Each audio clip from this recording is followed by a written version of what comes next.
Welcome to the new year, everyone. I call to order the January 14th, 2026 meeting of the Planning and Transportation Commission. Mr. Tavera, would you call the roll? Yes. Chair Aiken. Here. Vice Chair Chang. Here. Commissioner Heckman.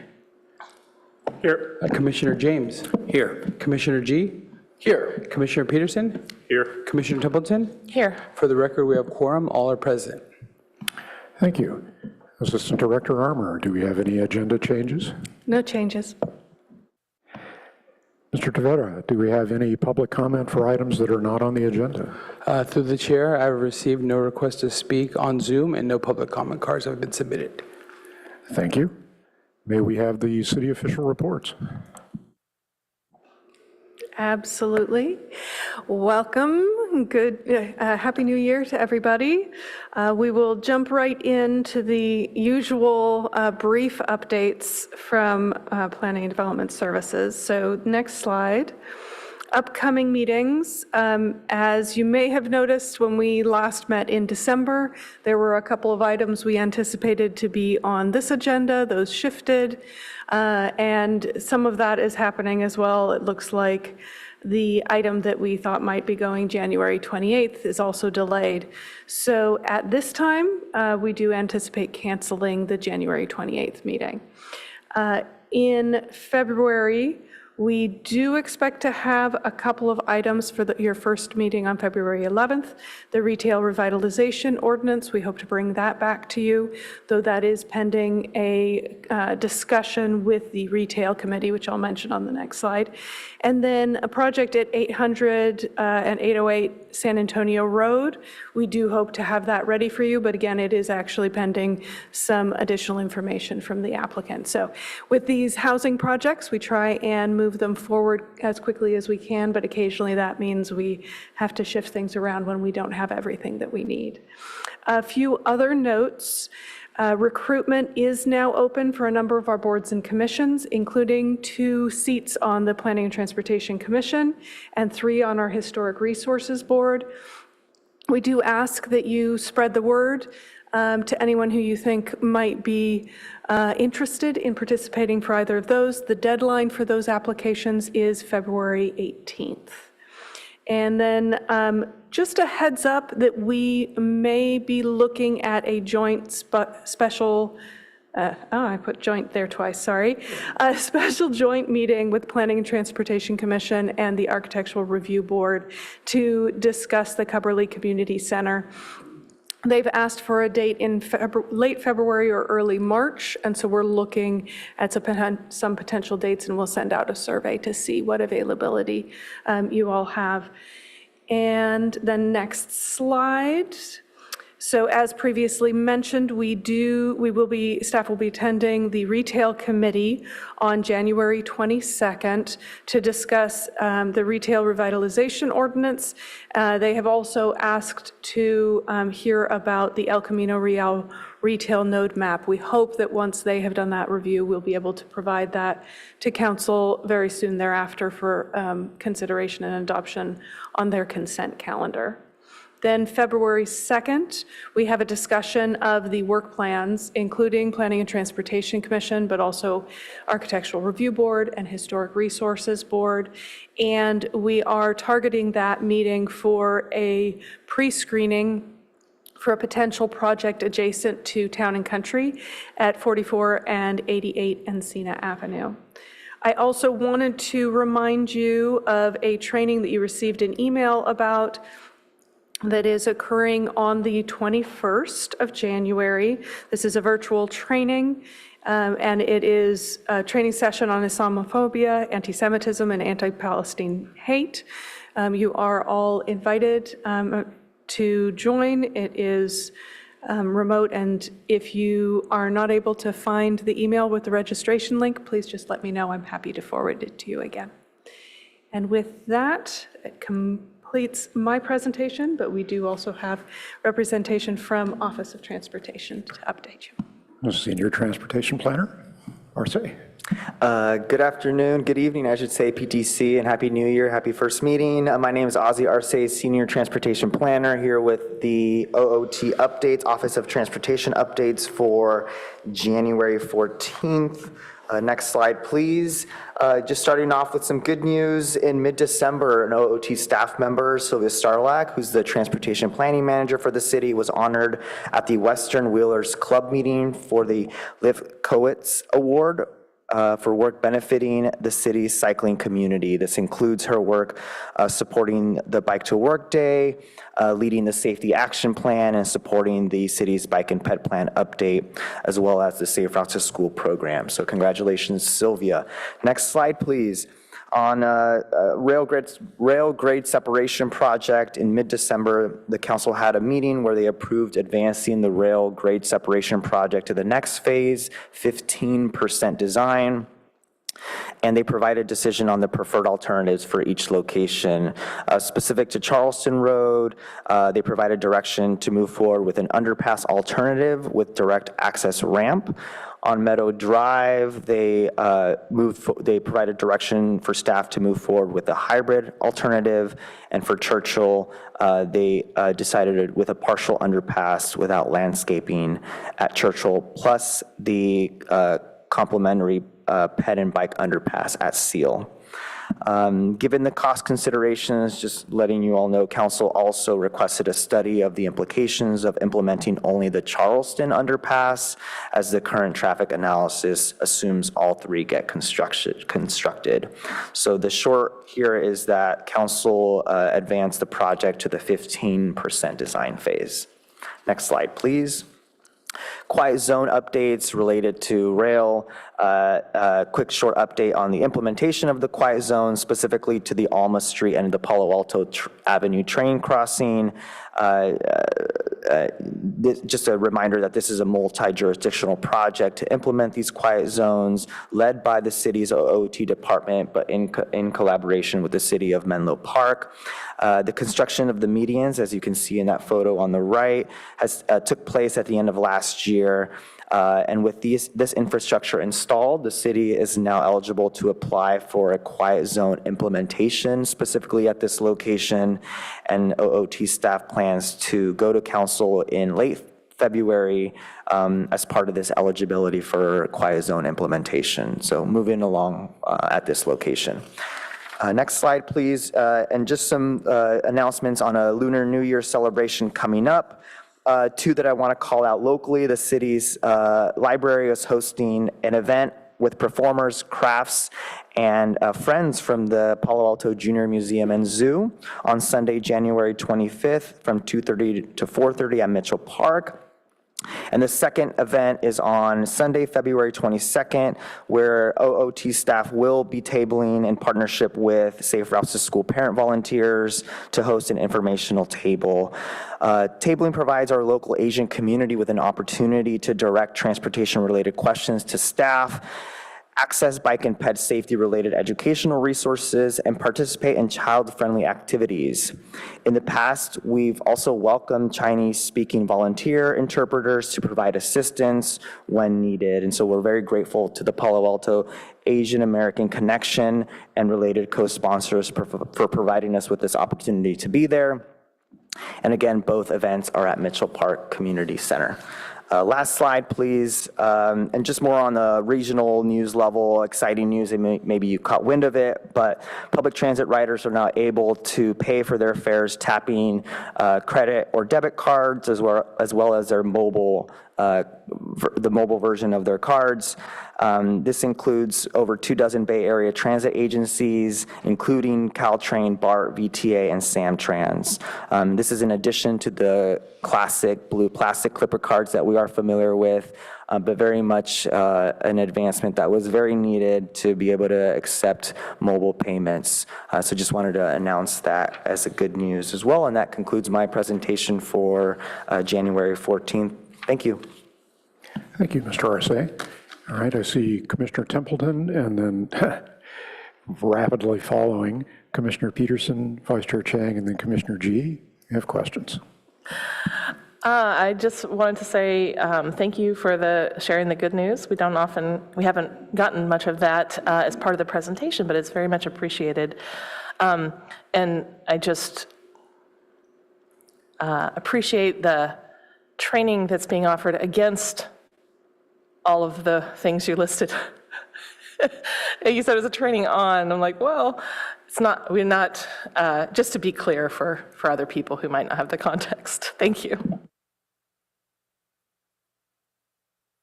Thank you. Commissioner Peterson.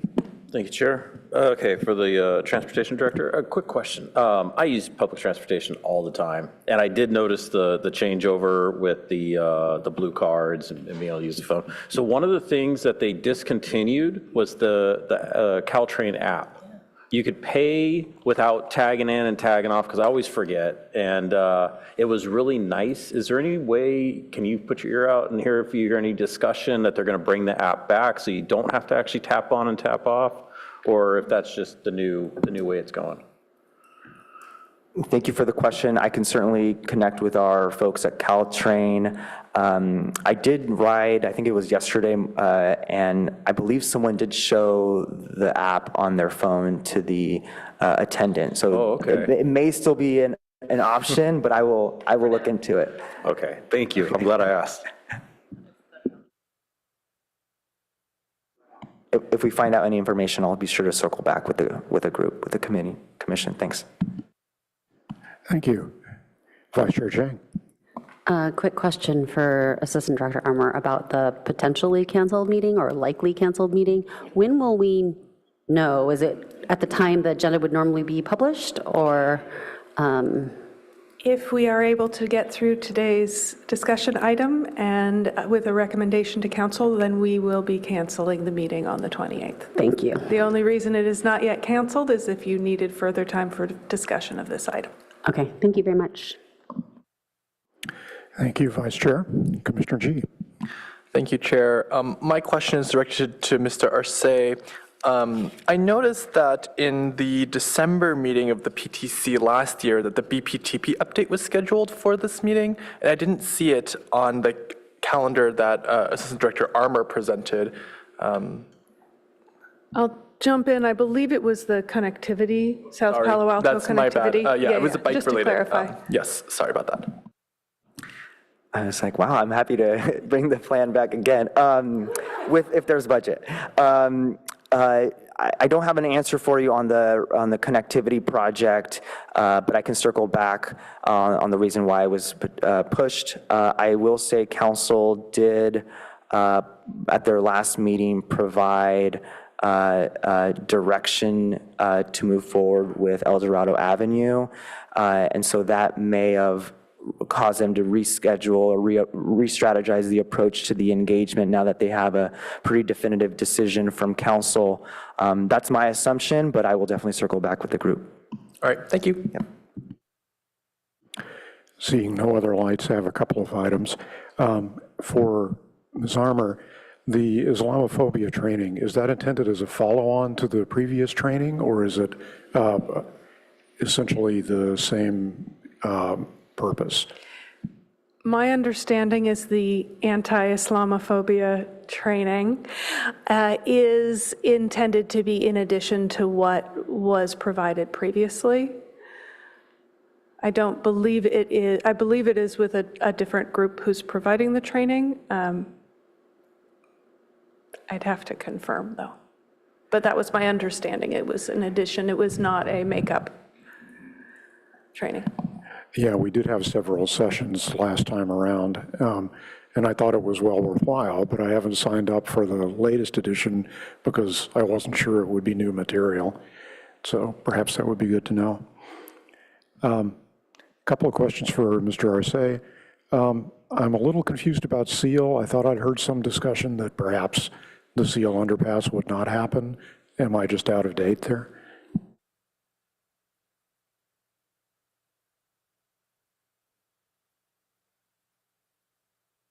My notes here do note that they did tack on the ped and bike underpass at SEAL as part of that decision, but I can certainly confirm that with you. I know there has been some Yeah, it's quite possible I'm just out of date, but Right. And I will add that to my questions to circle back with the commission. okay, thank you. And one of my kids has already used the new tap and ride payment system and gives it a big thumbs up. So I'm glad that's working. Any other questions, commissioners?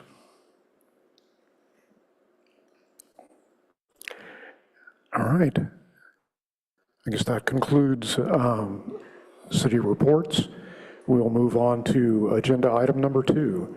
Oh, just AD Armour. Before we do, I did get confirmation that it is actually the same training as last year.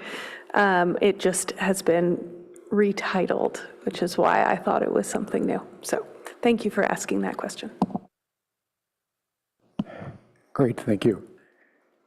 All right, agenda item number 2, concerning a recommendation to council regarding de minimis exceptions in non-complying residential facilities. So Ms. Armour, would you please give the presentation? I would be happy to. So thank you, Chair Aiken. So this is a minor code change to create a new section of the code. Next slide. For non-complying facilities. So in September, on September 15th, the council directed staff to prepare a text amendment.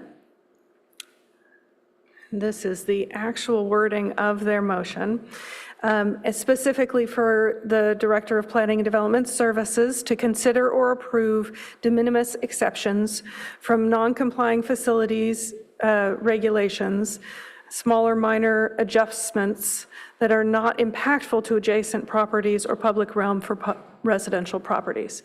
So this was a result of a series of other actions. First, we had someone who was applying for a building permit on a renovation of an existing non-conforming house. It exceeded its maximum allowed floor area, but that's because it was built before it was annexed into the city, so it was built under different rules. Because the code was found not to allow them to demolish some floor area and rebuild it somewhere else, because then that would be non-conforming, it'd be reinstating that non-conformance. There was a director's interpretation to lay out the reason for not approving that building permit.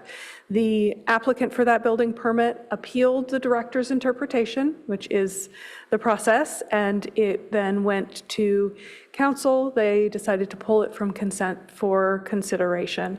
And as a result, while they upheld the director's interpretation, agreeing that the code does not currently allow that sort of thing, that there was an interest to do so. So as a result, next slide, staff prepared a text to modify the current code, the current zoning code, to address the following goals. First, the 6-month turnaround for the code amendment as specified by council.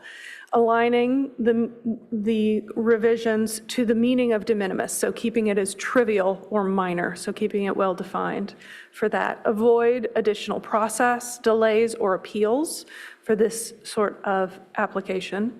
Preventing impacts to neighboring properties.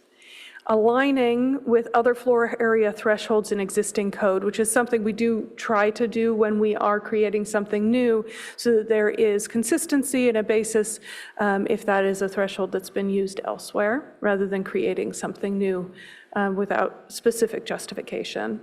And 6, allow flexibility for projects similar in scale to the one proposed by the appellant. Next slide. And so this is the language, it's also in your printed packet, that we are proposing to be included in the code.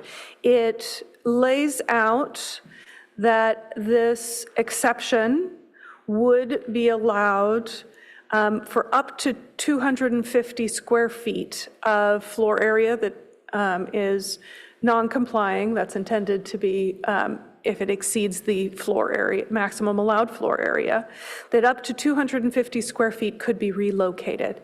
We're giving that quantity based on, that's also a threshold that's used in association with our home improvement exception in the code.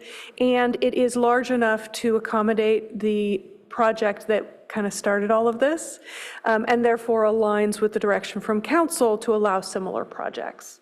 We also placed the limitation that this be non-complying facility that houses a single-family residential use in a low-density residential zone to try and really focus where this would apply.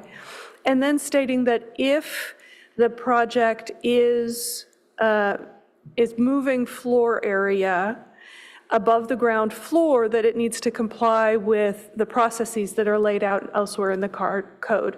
So it would need to go through the individual review process if it is a larger amount on the second story. So that's consistent with existing code. And then finally, if the project is less than 150 square feet, which doesn't, on the second story, doesn't generally require an individual review process, we did reference the objective standards that we have for new single-family homes, two-story single-family homes that do not go through the individual review process. So that lays out what is proposed and what that is based on, but I'm happy to discuss, go through the details, and answer any questions. Thank you. Thank you, Ms. Armour. Commissioners, any clarifying questions before we ask for public comment?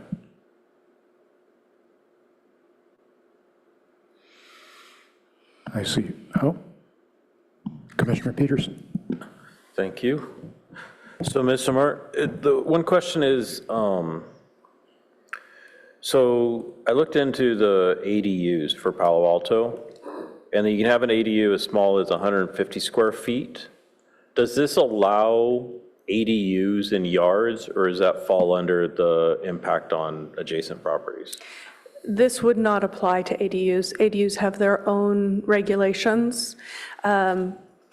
This could potentially be used for a junior ADU because that is meant to be, is required to be within the existing home or what's allowed for the home. And so this allows us a little more flexibility there, but this is not talking about detached structures. Also to clarify, based on questions I received ahead of time, that this also does not actually have to do with basements. Basements are not counted as floor area for residential uses. Okay, thank you. Thank you, Commissioner Peterson. Commissioner Templeton and then Commissioner G. Yeah, I was just wondering what is driving the number 250? Is that just a standard thing, or? So when we looked at the code, we looked at a couple different thresholds that are there in terms of floor area for single-family residential uses.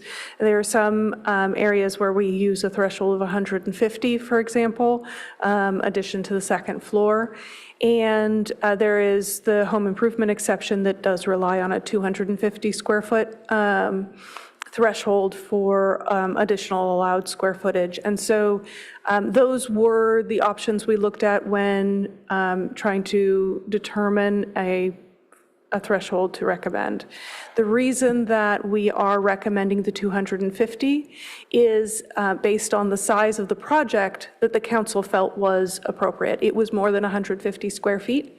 Therefore, we went for the larger threshold rather than picking something arbitrary in between. Just a follow-up on that, thank you for explaining that. So if I were to have made a change like that on my home in Ventura, that would have been 25% of my house, but at, say, a larger home that would not be commensurate, was it better to use the objective number instead of a percentage? And do you have it? Can you explain that thought process more? So my recommendation, as staff, our recommendation is to have a square footage number, mostly because we're trying to limit this to something that's de minimis, that is not a significant change. Yes, in relation to a much smaller house, that change might appear more, but we also don't want to overly limit what somebody with a smaller home could do when somebody with a larger home could make that adjustment when it's existing non-conforming size. Thank you. That's all. I just appreciate the explanation. Thank you, Commissioner Templeton. Commissioner G. Thank you, Chair, and thank you, Assistant Director Armour, for answering my questions from the email. I see it came up again during this meeting. My question is about the language of the use of the word facility here in section A. I know that Mayor Vinker had some questions about that during the actual City Council meeting, so I was wondering if you could just elaborate what a facility is and how that plays into this section. I'm actually going to see if Attorney Yang is available to respond to that question. Sure. So we use non-complying facility because that is the term that is otherwise used in this chapter of the code. And it just refers to a structure or a building. We're trying to be consistent with the rest of this chapter. Thank you, Mr. Yang. And then I have a second question, which is, Ms. Armour, in your presentation, you listed out 6 bullets for the different criteria that we're looking at. And also, I'm looking at council's motion that's provided on packet page 9 that says direct the staff to prepare a text amendment authorizing Director of Planning Services to consider, et cetera, et cetera.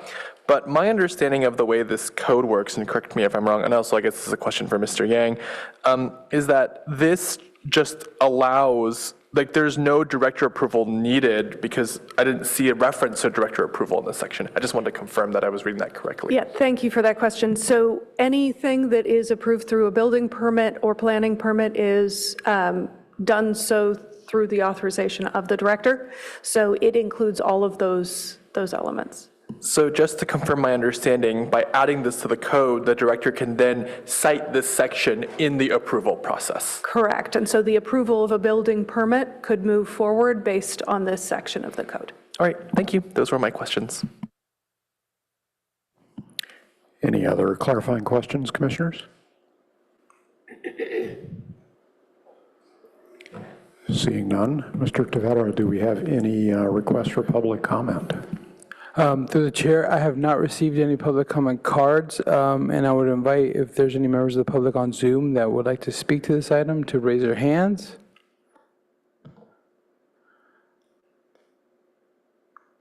Seeing none through the chair, I have not received any requests to speak on Zoom either. Very good, thank you. All right, commissioners, it's time for our discussion.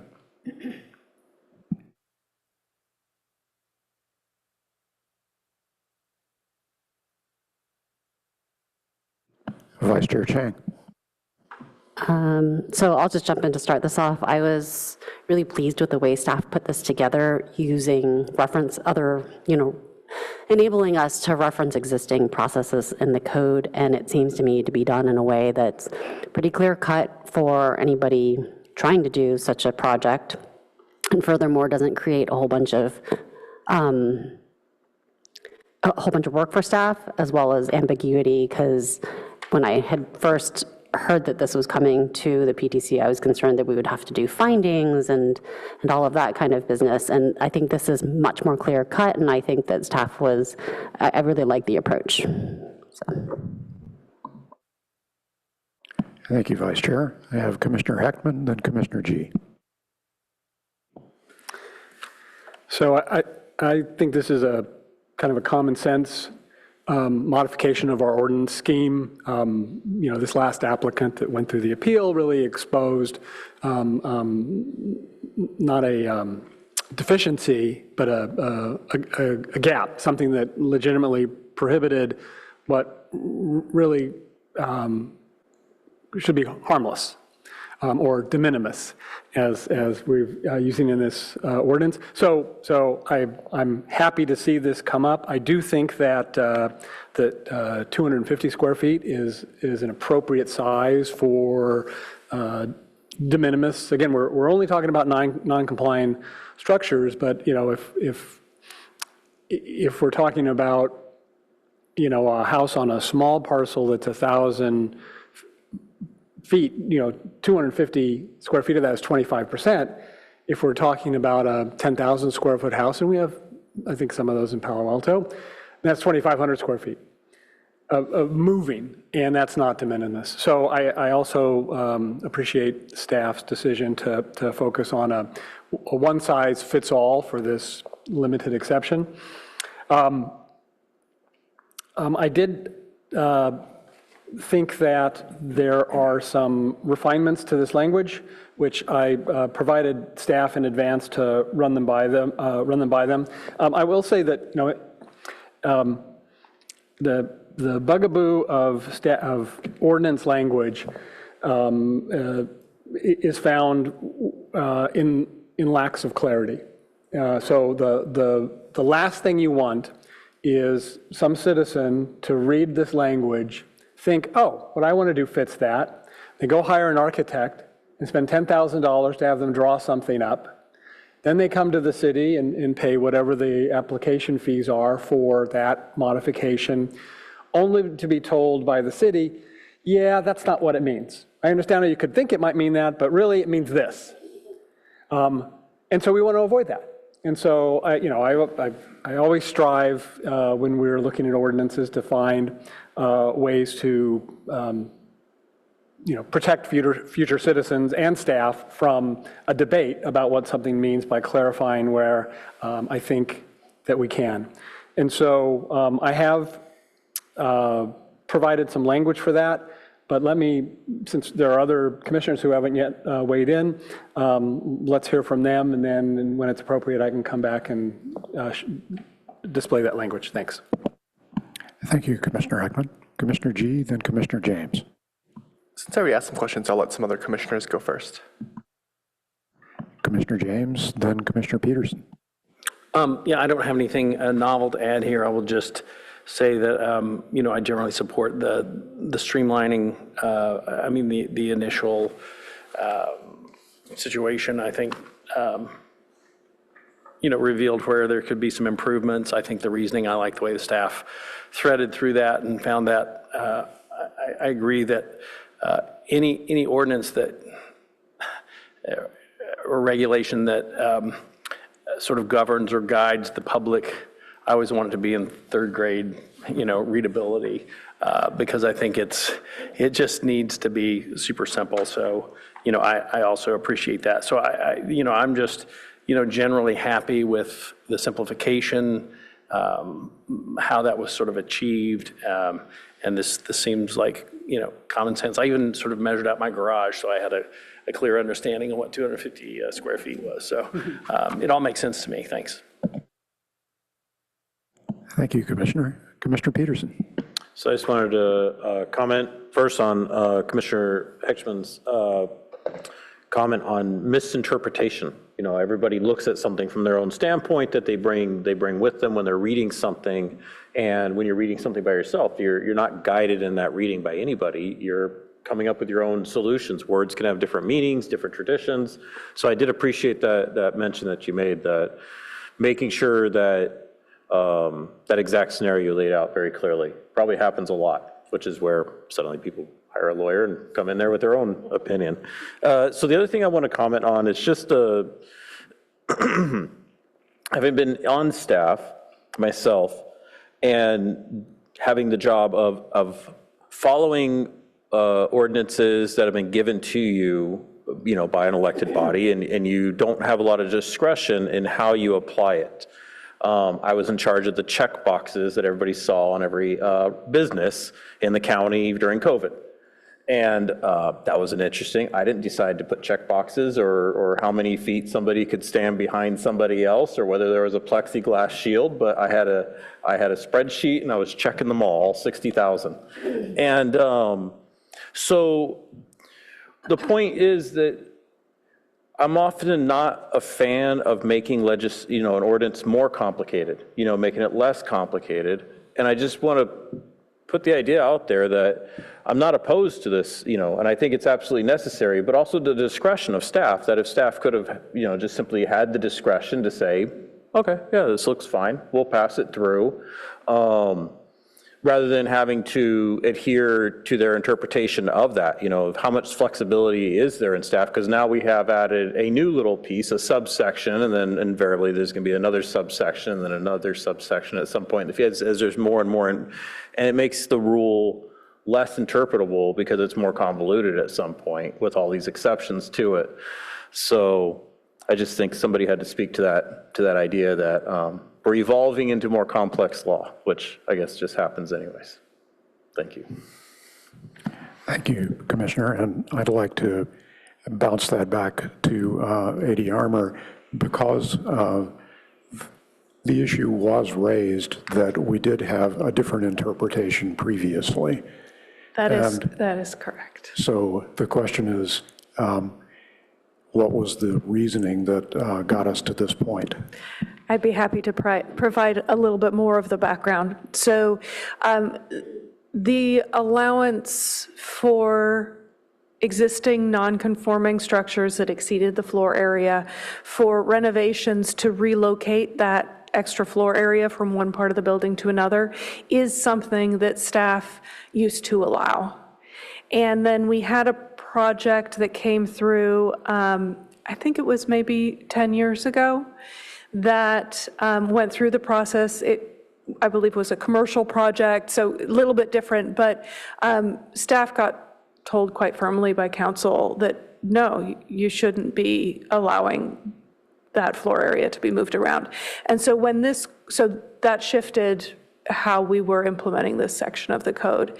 And so then when we got this pushback from this particular project, we said, well, let's look at it really closely.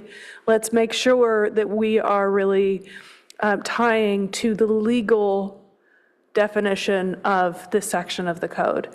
And worked extensively because we were hoping to be able to allow this, as we've seen. It was a real minor change, and it was something that staff also is supportive of, having the ability to allow this. But legally, the code does not allow it.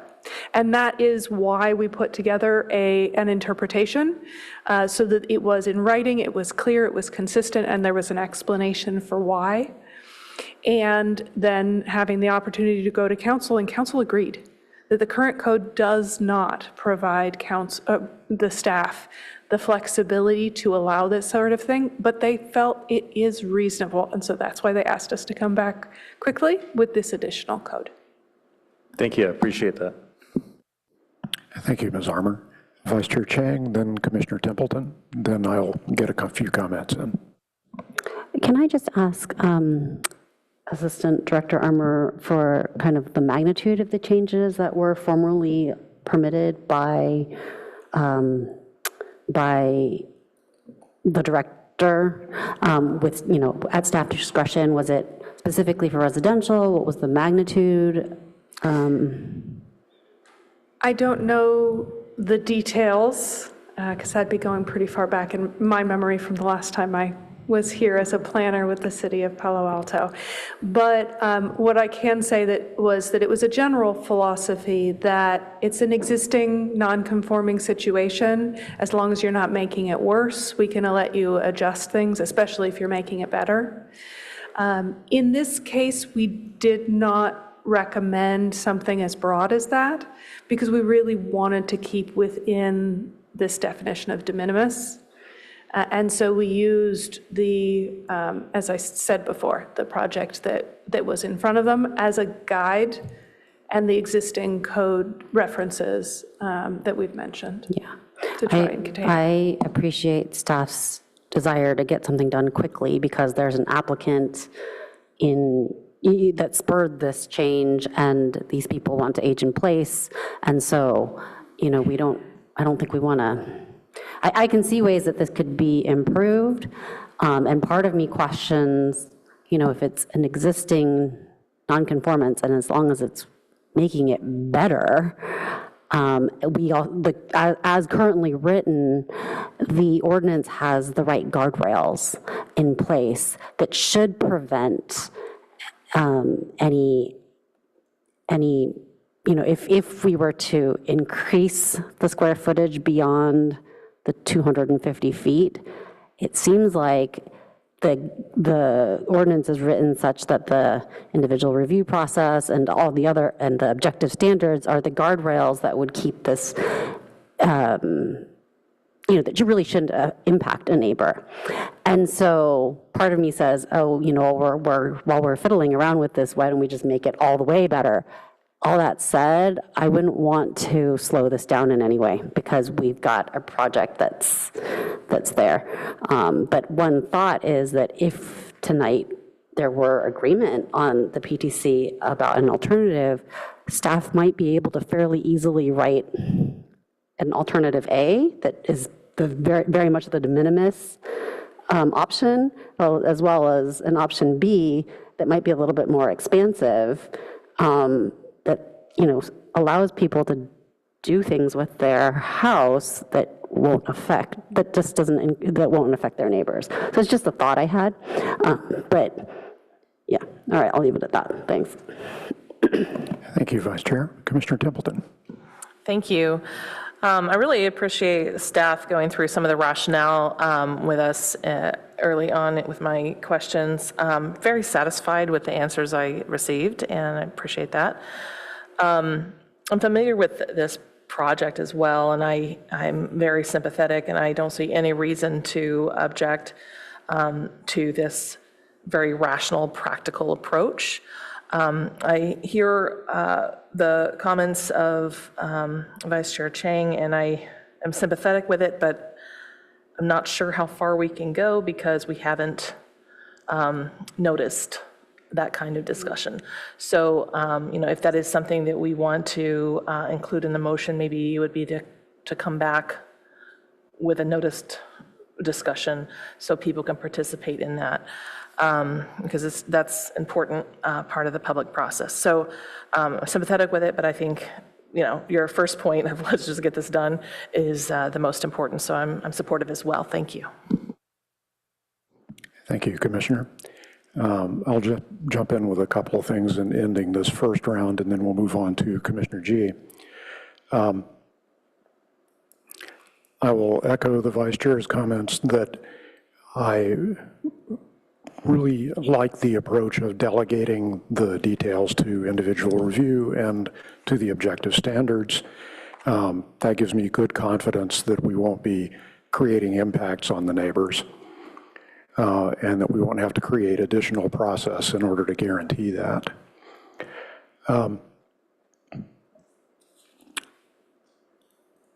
Should we decide to clarify language, one thing that I would like to see is, and this, perhaps I'm just unfamiliar with the way terminology is used in the code, but clarity about and or matters a lot to me. If we have a bunch of conditions that are in a conjunction, it's nice if those are all at the same level of the ordinance. And then if there are a bunch of conditions that are a disjunction, that those have their own level so that we know exactly which set of conditions applies. And I can elaborate that if that's not obvious. And finally, the only substantive suggestion I might make is the proposed paragraph B requires relocating floor area to the same or a lower elevation. And the question I have is, given that we have the protections of individual review and the objective standards, is this even needed? Perhaps it could simply be omitted. So what do you think? From a staff perspective, we would be open to that change. If that first sentence of item B were removed, we do agree that the objective standards in IR could provide appropriate protections, if that was the will of the commission. All right, thank you. I will pass it along to my fellow commissioners to see if anyone else has opinions on that matter, beginning with Commissioner G. Thank you, Chair.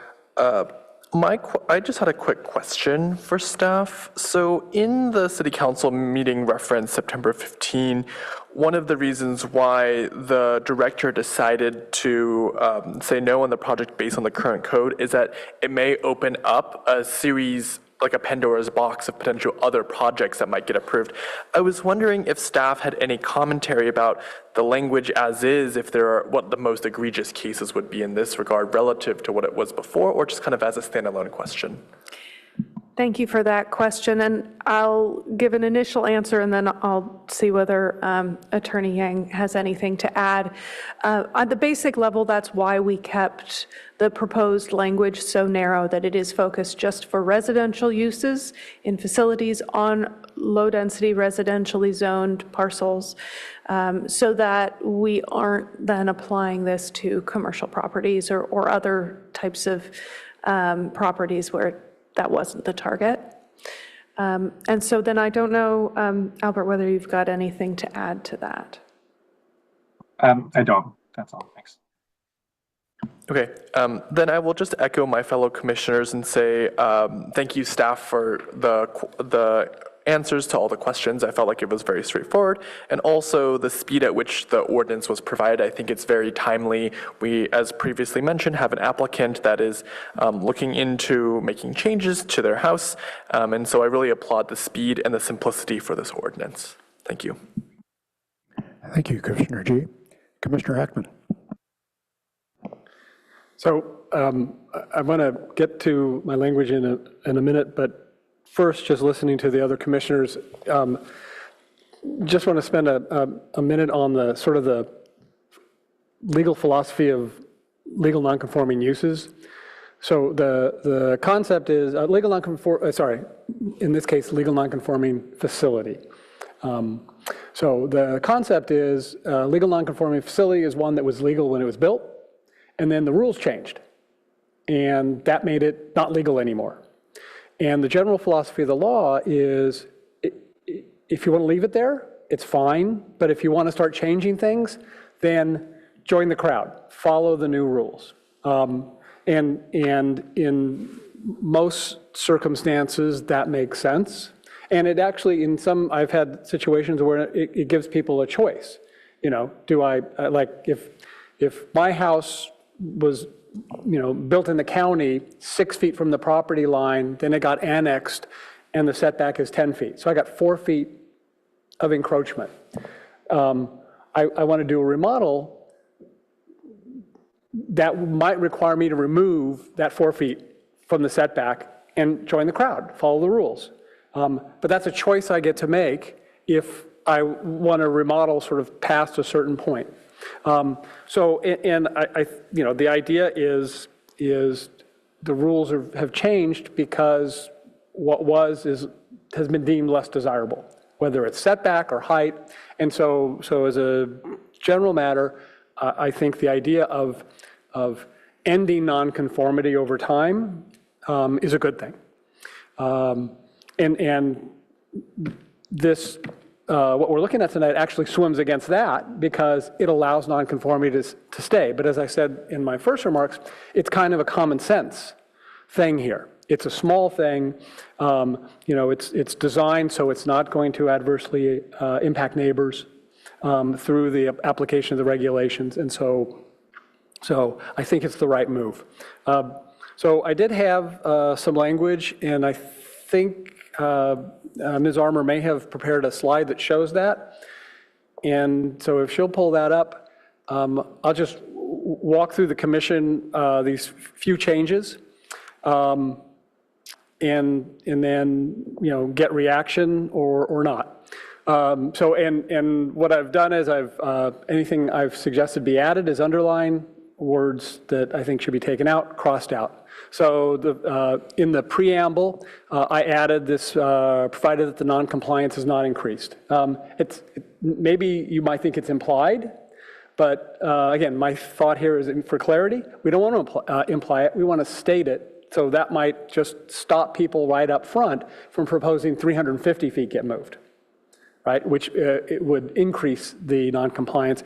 And that language, I can't remember if it's .080 or .090 of the existing code. It's drawn straight from that. So it's a repetition, which hopefully will get people realizing that what this limit is. My next change is, and this really gets to what the chair was talking about, adding the word "and." We don't want somebody to read this ordinance in the future and say, well, I comply with A because I'm a single-family house, and so I don't have to worry about B or C, because it's just any one of these gets me in the door, right? And so I've added "and" here to eliminate that possibility. This is, that's the threshold is, are you a single-family home in a low density? If so, proceed further. In B, you say, I changed elevation to floor, but I'm actually comfortable with, having heard the chair's question and Ms. Armour's response, I'm actually comfortable with eliminating that sentence and just having B start with any proposal to relocate, as it does after that sentence. Then we get to the end of B, I've got the word "or." And I wasn't positive about this, and so maybe staff can help me. Are there situations where B and C could apply, or is it just going to be one or the other? Or is there a possibility, something where neither B nor C will apply? Would you like me to jump in? Sure, On that one? that's a good time. Again, I will start, and then if Attorney Yang would like to add anything, I'll invite him to speak up as well. I think it can work in the way that you've provided it. I think having the "and" the "or" may provide some confusion. I think that "and" could be used in both places, because if you go in and you say, I need to comply with these sections, but they don't actually apply to your project, then it bumps you down to the next one, which is the less than 150 square foot. And so you will comply with all of the applicable provisions of those sections in B, because if it's smaller than 150 square feet, then they don't actually apply. Okay. So, but I think we are, like, legally okay with either way, as proposed, or both "ands." Okay.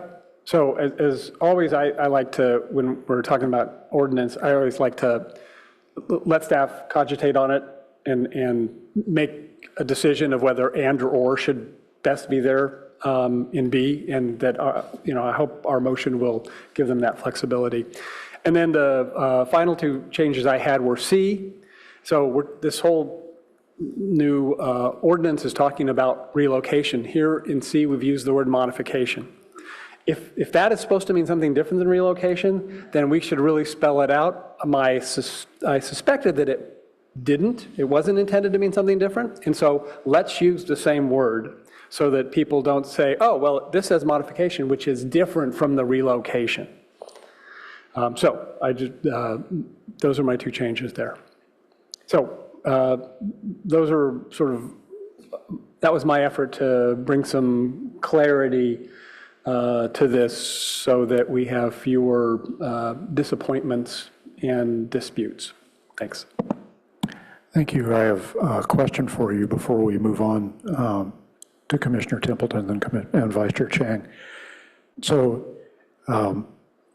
pedantically, as I read this, I would look for something like item B being one or both of the following two conditions apply, and then have a B1 and a B2, which covers the material in these items. Is that the sort of thing you're looking for? Actually, as Ms. Armour was talking about "and" or, I was picturing B1 and B2. So yes. I think that would add some clarity that. Great, thank you. Commissioner Templeton. At least 3 of us up here are itching about the Boolean logic you're trying to insert here. I guess it might even be more, but I like the proposed idea of separating, like you can't and or without parentheses. So you're not laughing, but it's funny for math nerds. Anyway, so yeah, I think that having a section where it's really clear that you either, it can only be or under this tree, and you can and this tree and this tree, but you can't mix and match, because otherwise that lack of clarity will scream at all of us and we'll have to go have hives or something. I don't know. But yeah, if we're going to do this, I was not anticipating a Boolean logic exercise, but I'm here for it. So if we decide to rewrite it to do that, we can. But I'm glad it sounds like we have a few people here willing to help with that, and you sound like you're on board with that too. So cool. Thank you. That was much more detail than I was prepared to go into, but I'm glad you did.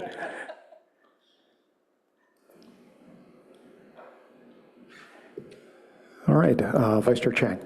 Thanks, Chair. Thank you for going into that, because my immediate reaction upon Commissioner Heckman's, the text that's on screen right now was, oh, this is not going to work. This is confusing. So thank you, Commissioner Heckman, for all the changes. I also am in favor of something like a B1 and B2 to make it really clear. I did have a question for you. So this, I like the addition of the provided that the non-compliance is not increased.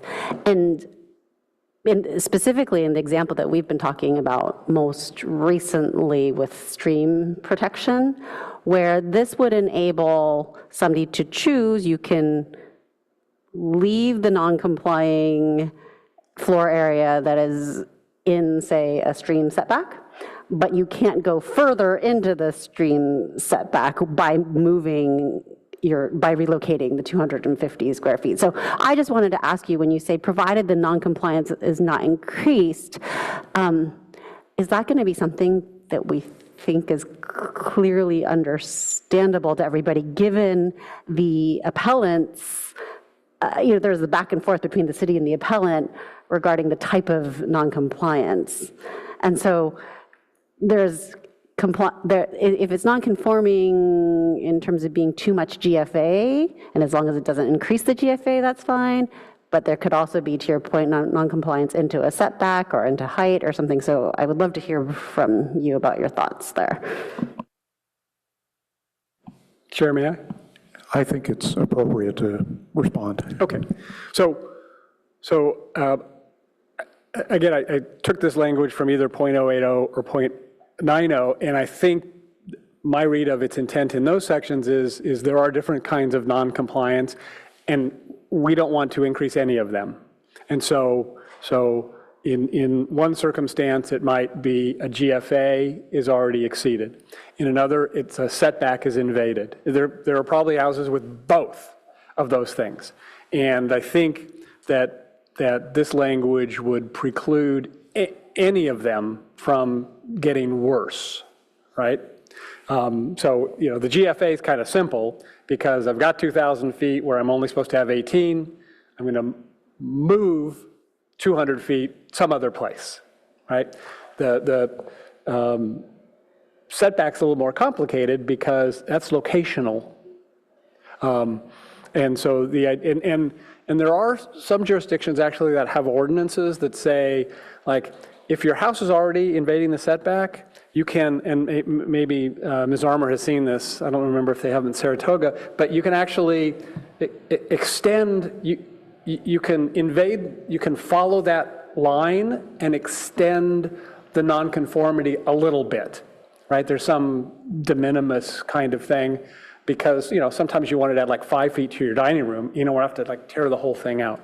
And so that's another example that I think has this kind of the same spirit as this.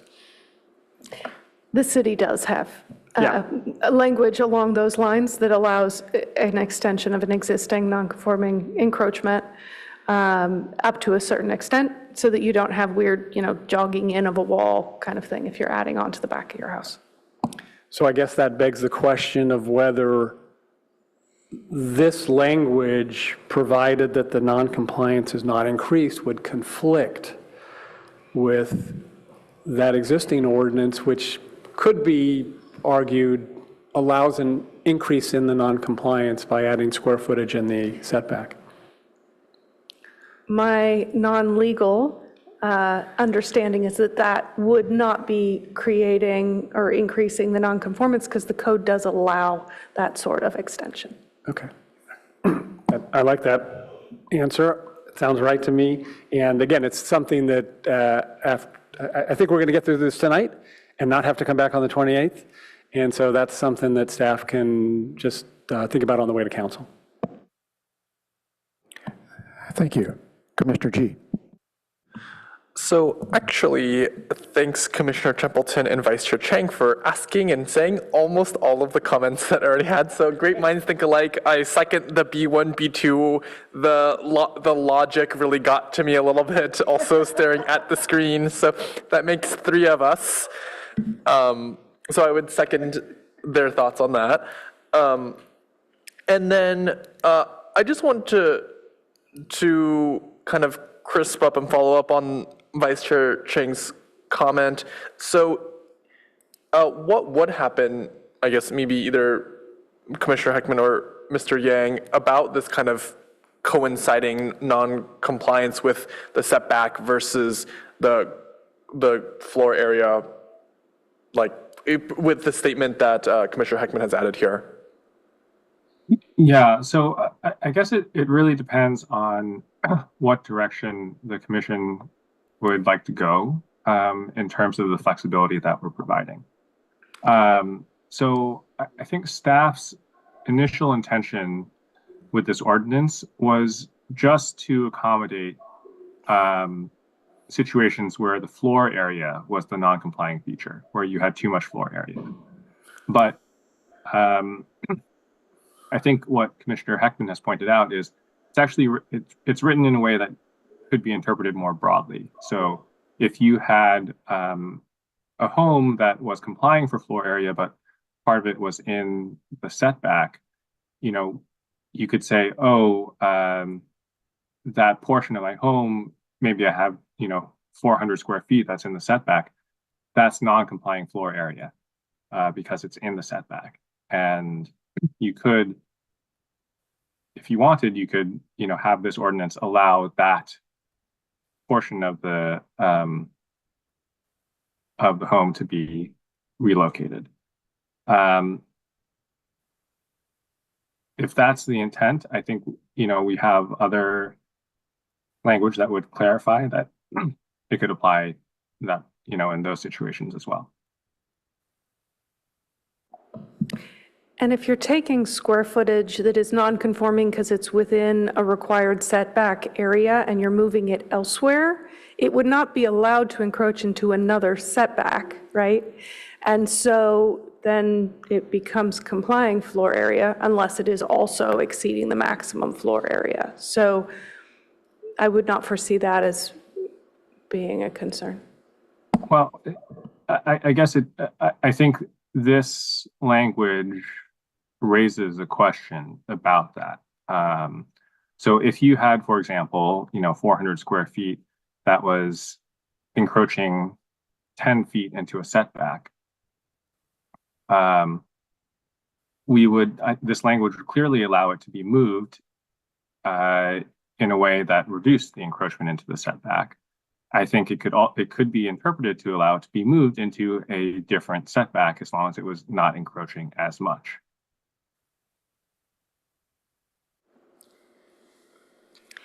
So if the commission wanted to avoid that, we could add some language here to specify clearly that when we're talking about non-complying floor area, we are talking about floor area that exceeds the current limits to gross floor area. If that is a concern and an interest in the commission. Yeah, so just to kind of circle back from this little interlude we took, I would like to hear from the rest of the commission their thoughts on this language, because again, I think all of us here at the beginning agreed that the reason why we like this ordinance is that it's simple and clear. So I just want to make sure that any language that we end up agreeing upon continues to maintain those characteristics. Yeah, so I'd love to hear from the rest of the commission about this topic whenever, if people have thoughts. Thank you. Commissioner Peterson. Thank you, Chair. So recently in the news, there's a large compound that one of the Palo Alto residents has constructed. There might be multiple ones, but there's one in the news. And so I'm wondering if something like this gives a loophole where, you know, if somebody is incredibly motivated to look for loopholes and figure out, you know, different stuff, you know, what stops somebody from moving, say, 250 square feet of non-compliance per year or every 6 months and making it a, you know, a progression of a stacked project? You know, it's no mystery that people do that. I mean, we have a large neighbor next door that's famous for it. And I think there's even, maybe even proposed was to add to our planning was that you could only do so many projects, you know, per time frame. And so when I'm looking at this, I mean, I'm trying to think through, like, if I was building something, and that would be the first thing I would see with it, is I'd be like, oh, this is 250 square feet per year. The other one I wonder is if I have multiple outbuildings, can I swap these between a detached garage over to my main house? What if I own 3 houses or something? Can I start moving things around between where I've amalgamated different properties into now one property? Just, what are some answers to timing and moving between detached buildings, or outbuildings, I guess would be the question. Thank you for that question. I would say that first, remembering that this is only for existing non-conforming. So it's only a situation where a house was built and the current rules would actually limit it to a smaller size. That's, you know, what we're looking at. So you could potentially have a parcel that's got a house on it that's significantly over the maximum floor area. But significant nonconformance is relatively rare. And then when we think about moving from one parcel to another, that is not something that would be included here. If they were allowed to merge the lots, then it's based on the existing house size, and you wouldn't be allowed to do a lot merge that created a non-conforming situation. So if we were getting into further details like that, then I think we're bringing this, you know, into an area where it might need to be a discretionary kind of review. I think those are my initial thoughts based on your questions. And I guess I just wanted to address the question about timing. There's nothing in this right now that would prevent someone from sort of submitting serial permit applications. If that's, as Ms. Armour said, it's probably not practically an issue, because I don't think that we have a lot of properties that are non-conforming in a significant way, where you know, someone would have, you know, 1,000 square feet that they would want to move in 4 separate projects. But if that, you know, is a concern, we could add a provision that says you can use this once, you know, per property. Thank you. Appreciate it, Mr. Yang. Just checking the edge cases. All right, Commissioner Templeton, and then I have a question. I think that Mr. Yang pretty much covered it. I mean, I don't think that is in scope, but I'm sure you know this, the old saying about boiling a frog, right? So, but I don't think that's in scope. It's an interesting question, but I think we are not regulating timing of doing things that are allowed, even though there are opportunities for people to exploit any kind of loopholes. Thank you. Thank you. Today, we're not doing that. Sorry. Go ahead. Thank you, Commissioner. Seeing no other lights, quick question for me. I like the language that Commissioner Heckman has proposed here, provided that the non-compliance is not increased. And I find myself feeling fairly sanguine about this because this section would be applied, as I understand it, only at the director's discretion. So the director might decide in one of these oddball cases that non-compliance has been increased, and so this provision would not apply. So that gives us a little bit of a backstop in case something comes up that we haven't anticipated. Commissioner Heckman.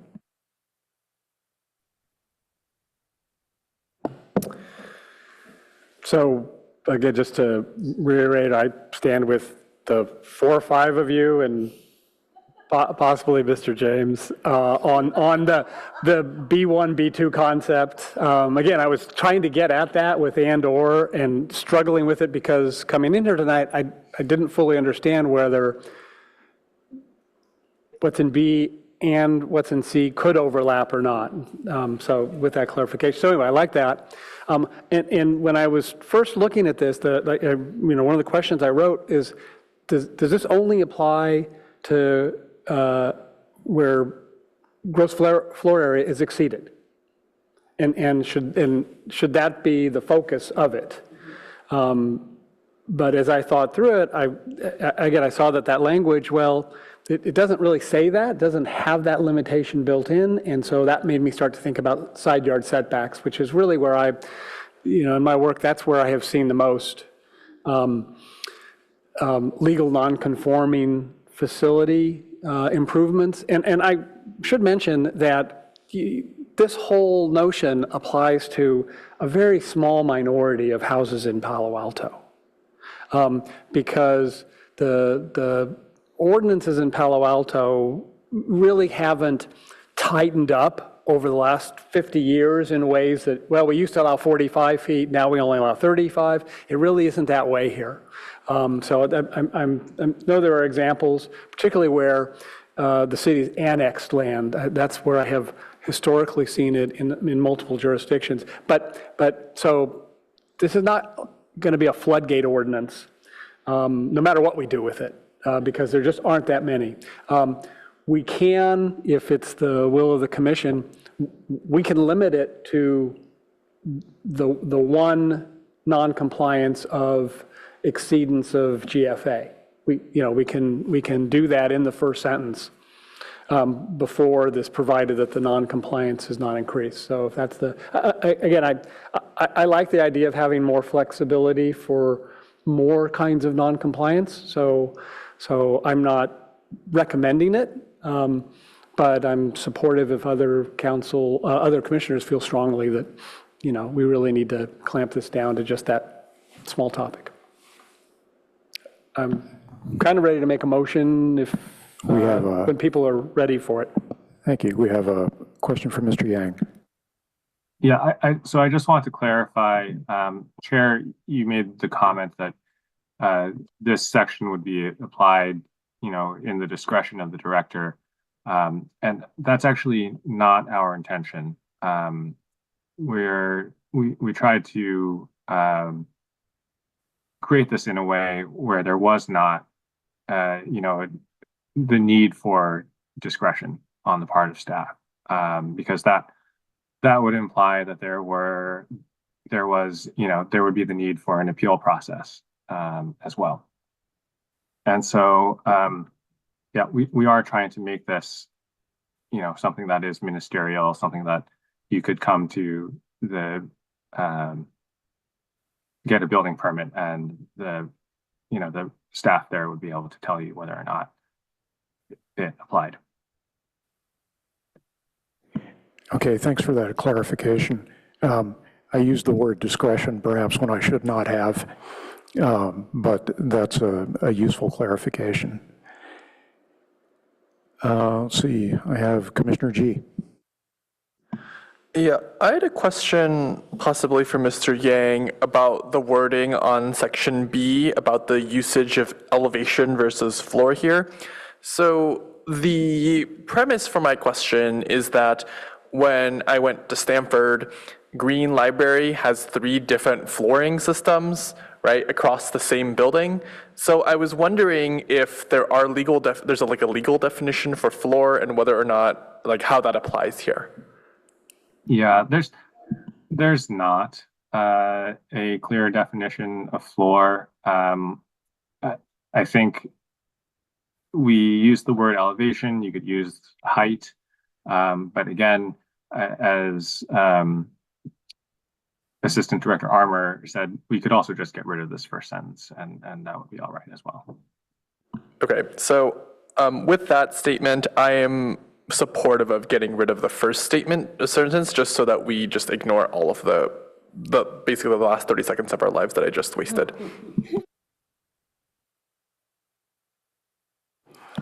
Very good. Do we have any other comments? My last, I believe, is that I am supportive of not restricting this to gross floor area. So my preference would be that we not bake that into the ordinance. All right, then, any further comments? If not, I suspect we have a motion in the works. Commissioner Heckman. Thank you. I will move the staff recommendation with the following modifications to the language proposed by staff for the ordinance in our staff packet. In the preamble, the addition at the end of provided that the noncompliance is not increased. At the end of subpart A, the addition of the word and. Subpart B, the first sentence to be deleted. And then what remains of B and C become B1 and B2. With an or between B1 and B2. And then for what was C, what's now B2, change the word modification in 2 locations to relocation in those locations. Second. Modify it in that way. Very good. Commissioner G. Wait, sorry, I had a very, very small question. On packet page 13, I noticed that the last signature line says Director of Planning and Community Environment, while the rest of the packet refers to Planning and Development Services. So just had a quick question about that, Ms. Armour. That is legacy, because in the code, it still refers to that title, which is what our department used to be called. Thank you. Good. Any further discussion, commissioners? All right, do we have a motion on the table? May we have a vote? Yep. Commissioner G. Yes. Commissioner Peterson. Yes. Commissioner James. Yes. Commissioner Templeton. Yes. Commissioner Heckman. Yes. Vice Chair Chang. Yes. Chair Aiken. Yes. Motion carries 7-0. Very good. Thank you all. I think that's a good outcome. And hopefully the council will be able to move this forward as quickly as possible. On to agenda item number 3. That's the approval of minutes for the meeting of October 29th, 2025. Mr. DeVera, do we have any public comment? Through the chair, I have not received any public comment cards submitted in person. And again, I would welcome if there's anyone on Zoom that would like to speak to this item to raise their hand to let me know. I see no raised hands on Zoom. Very good then. May we have a motion? Move approval as revised. Second. Commissioner James. Yes. Commissioner Templeton. Yes. Commissioner G. Yes. Commissioner Heckman. Yes. Commissioner Peterson. Yes. Vice Chair Chang. Yes. Chair Aiken. Yes, Motion carries 7-0. thank you all. It's time for commissioner questions, comments, and announcements. Does anyone have anything to offer? Vice Chair Chang. So sorry to keep us all here. I just wanted to flag for my fellow commissioners that I noticed both for this meeting as well as the prior meeting, that the public comments that we receive in batches, so kindly batched by Mr. Tavera, are like, particularly for this time, almost all of them, all but one, were actually written by folks who intended for us to receive those comments in time for our deliberations on the 10th. And so I just wanted to, I already raised this with Assistant Director Armour and Councilor Yang today, but we're looking at a way to, well, first of all, let me back up and say that formerly Commissioner Templeton, Commissioner Suma, and I we had elected to receive all the public comments pushed directly to our email. That stopped on October 25th. And I liked that former system for me. I often just funneled them away and didn't read them, but if I needed to read them, I could, and most importantly, they were searchable for me, which was nice. And that would have been really relevant for today, because I believe in one of the former batches of public comments that we received from Mr. Tavera or his predecessors, we actually had received a public comment from the appellant that kind of started this whole legislation that we reviewed today, but I couldn't find it and was hoping to find it. And so that was kind of what spurred me to look at it. So I know that staff is, so just additional information for the commission, there is a California law that requires that when we commissioners receive a public comment, the public does pretty much concurrently. And so that's one of the limitations. Furthermore, I think council might have a limitation. I don't know if Ms. Armour has information on like the deadline for public comment submission. Generally, that is noon on the day of the meeting. Right. So my request to staff was just that if there is a cutoff, that we make that very clear in our agendas so that the public isn't operating on the assumption that we have received public comments that we actually that we won't receive and cannot act on. The other example that I had was when the applicant for the Gang Road project that we heard on December 10th wrote us a public comment asking if we wanted to meet with them, had suggested several times. By the time I opened Mr. Tavera's PDF, because it wasn't coming into my inbox and like right in front of my eyes, I no longer personally had the availability to meet with that applicant. And as you all know, we're all volunteers, so when we're available, we're available. And while many times we might not be able to respond to somebody, it would be nice if we could respond to somebody, assuming that, you know, we had had the time to read that public comment in time.